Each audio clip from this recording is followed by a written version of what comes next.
Assalomu alaykum hurmatli televizor ko'ruvchilar. Uyg'ur televiziyasining kundalik xabarlarini ko'rishinglarni qarshi olamiz. Qashqar viloyatida kadrlardan atalmış 3 aqtashlik kitob bo'yicha imtihon e'lonlangan. Xitoyning jazo lagerlarini anglatgan Feroza Azizning TikTok hisoboti taqib etildi. Keniya davlati portini Xitoyga o'tkazib berish xavfiga duch keldi. Turkiya tinchlik buluq harakatining nishonga yetkish davomlashadiganligini bildirdi. Tövəndə diqqətinizə xəbərlərimizdən təfsili məzmunlarda bolsun. Erkin Asiya radiosu xəbəri. Xitay dairələri yaxında bu yan Şərq Türkistandakı siyasi təşviqat olqanını yeni bir baldaq yuqarı götürüb, Xi Jinpingning atalmış Şinjanı idare qilish tədbirini öyrəniş, Şinjanga münasibətlik e'lon qilingan bir qator aqtaşlıq kitablarını öyrəniş qatarlıq hərəkətlərini qo'zg'agan. Qashqar xabarlar to'g'ri tarqatgan xabarga qaraganda, Xitoy doiralari mushu oyning 23 kuni Qashqar viloyatidagi muavin nahiya darajalikdan yuqori kadrlardan atalmış 3 aqtashlik kitob bo'yicha imtihon olgan bo'lib, imtihonga Qashqar viloyatiga bevosita qarashliq o'rinlardagi nahiya boshqarim darajalik 483 nafar kadr, 12 nahiya shahardagi nahiya boshqarim darajalik 652 nafar kadr bo'lib, jami 1200 ga yaqin kishi atalmış Şinjanning terrorlikqa qarshi turish, asabiylikni tugutish ko'rishi va kishilik huquq kapolati, Şinjanga doir bir qancha tarixiy masala, Şinjandagi kasbiy mahorat ta'lim-tarbiya xizmatidan iborat 3 aqtashlik kitobdagi mazmunlarga munosabatlik 90 minutlik imtihon qatnashgan. Xabarda butun Qashqar viloyatida 3 aqtashlik kitob asosiy bilimlardan markazlik imtihon elishni qanot yaydirishdagi maqsad keng partiya a'zolari va kadrlarga Şinjanning tarix, millat, madaniyat, din qatorliq masalalarni dal joyida tonitish, chegara sirtidagi dushman kuchlarning tarixni burmalaydigan, haq-nohaqni ostin-ustin qilib o'tadigan xato sapsatisiga kuchli raddiya berish, asosidan tuzab manbadan saqlashtirish, qudratli aktiv kuchlar qitishdan iborat deganlar bayon qilingan.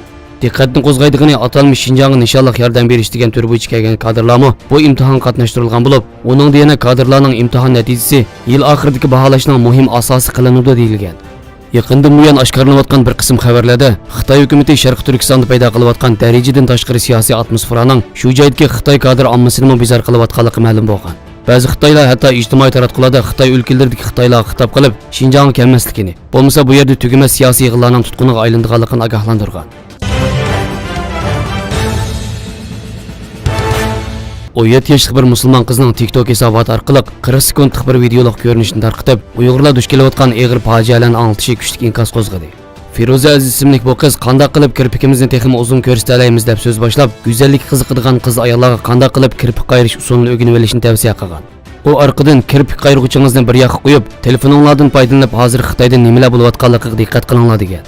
O keyingi 40 sekundlik videoda Xitoyning millionlagan Uyg'urlarni lagerlarga so'laganligi, lagerlarda qiz ayollarga bosqinchilik qilganligi, tutqunlarga yana majburiy cho'shqa go'sht yegizish, aroq ichish, tan jazosi qo'llanish qatorliq vahshiyliklarning ib berilayotganligini qisqa va meg'izli qoldi tushuntirgan. Feroza Azizning o'zgacha usulda to'g'ri tarqatgan bu qisqa videosining ko'rilish qitim soni 1,5 milliondan, bahriliguvchilar 500 mingdan, inkas qoldiruvchilar 600 mingdan oshib ketgan. O TikTok hisoboti orqali o'xshash usulda 3 qisqa video tarqatgan bo'lib, ikkinchi ulanma videosida kirpik qayrish usulidan so'z boshlab, orqadan Xitoyda nima ishlarning bo'layotganligi, millionlagan Uyg'urlarning jazo lagerlariga qamilayotganligi haqida kishilarni izlanishga chaqirgan. U yana dunyoni Uyg'urlarning jazo lagerlariga qamilishiga qarab turmaslikka, ularga yordam berishga da'vat qilib, u yana ko'rurmanlarning mayli qancha yosh bo'lishidan qat'iy nazar, buni dunyoga anglitishga kuch qatolaydiganligi haqida so'zlagan. 3-chi videoda Feroza millionlagan begunoh Uyg'urlarning Xitoyning lagerlariga qamalganligi va ular uchrayotgan zulmlardan xabar topgan bo'lsak, endi nima qilishimiz kerak? Qanday qilganda ularga yordam bera olamiz degan. U yana Amerikada saylan bo'lish oldida Xitoydagi masalalarni, ya'ni Uyg'urlarning lagerlarga qamalishini o'z ichiga olgan barliq kishilik huquq dafsanchiliklari haqida so'z qilishga, har qaysi davlat va hukumatlarni bu zulmlarni to'xtatishga kuch chiqarishga chaqirgan. Bu videolar millionlagan kishilar tarafidan chekilayotganda, ya'ni 25 noyabr Feroza o'zining bir oydan buyon qo'llanib kelayotgan TikTok hisobotining taqalganligi haqida uchur qoldirgan. TikTok aslida Xitoydagi Douyin nomli appning xalqaro nusxasi. Ferozaning BBC, Al Jazeera qatorliq nopozliq axborotlarga o'zining TikTokdagi hisoboti taqalgandan keyin Uyg'urlar uchrayotgan zulmlarni anglatgan videosining turli ijtimoiy taratqularda 6 million 500 mingdan oshib ketganligini, TikTok hisobotining taqib etilishi ijtimoiy taratqularda mush 1-2 kun ichida kuchli inkas paydo qilganligini bildirgan. Ferozaning Uyg'urlar haqida gap qilgan bu videosi qo'yilgan Twitter hisobida TikTok mening Uyg'urlarning qirg'inchilik uchrayotganligi va dunyoning bunga ko'ngil bilishi lozimligi haqida chaqirib qilgan videolarimni chekladi. Bu Xitoyning haqiqatning oshkorlanib ketishidan to'sayotganligining isboti. Demak, Xitoy qo'rqyotdi deb yozgan.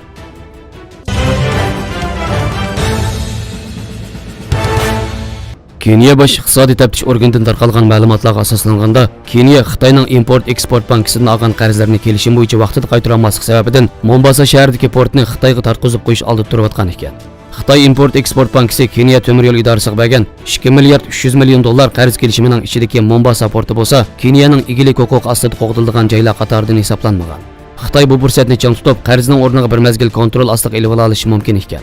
Keniya temir yo'l idorasi Xitoydan bu qarzni Nayrobigacha poyezd yo'l yasash uchun olgan ekan. Keniya bosh iqtisod taftish organining a'zosi Kimami bu to'g'risida so'z qilib, qarzni to'lash kelishimida agar Keniya hukumatı Xitoydan olgan qarzni to'layamasa, Keniya port idorasining kirimini bu qarzni qaytarish uchun ishlatadi deyilgan. Demak, agar Keniya poyezd yo'l idorasi Xitoy Import-Export bankisiga qarzni to'layamasa, Xitoy Keniya port idorasini qo'lga oladi degan. Uningdan sirt agar bu kelishim to'g'risida qanday sud ochilmoqchi bo'lsa, u sud faqat Xitoy sud mahkamasi tomonidan hal qilinadi ekan. Xitoy 80% chiqimini ko'targan Madaraka Express deb atalgan bu yuk va yo'lovchi poyezd yo'li Mombasa bilan Nayrobini tutashtiradi ekan. Chet ellik kuzatchilar bu poyezd yo'lining iqtisodiy manfaatiga gumon bilan qarashmoqda. Keniyaning bu Hind okeanidagi strategik portini Xitoyga tartqizib qo'yish xatiri ajablanadigan ish emas. Chunki 2017-yil dekabr oyida Sri Lanka Hind okeanidagi yangi qurgan Hambantota portini Xitoyga bo'lgan qarzlarni qaytarib ololmasligi sababidan Xitoyga o'tkazib bergan.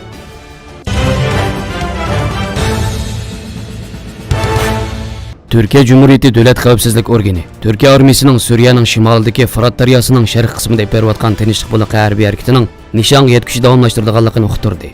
Türkiye Cumhuriyeti Devlet Xavfsizlik Organining e'lon qilgan bayonotida milliy birlik va barobarlik bilan Turkiyaning mavjudiyatiga xavf elib kelayotgan PKK, PYD, YPG, FETÖ va DAESH qatorliq barliq terrorlik tashkilotlariga qarshi davlat ichi sirtida qat'iy iroda bilan davomlashtirilayotgan kurash to'g'risida Davlat Xavfsizlik Organiga doklad sunilganligi va utuqliq elib berilayotgan harakatlarning atrofliq muhokama qilinganligi ta'kidlandi.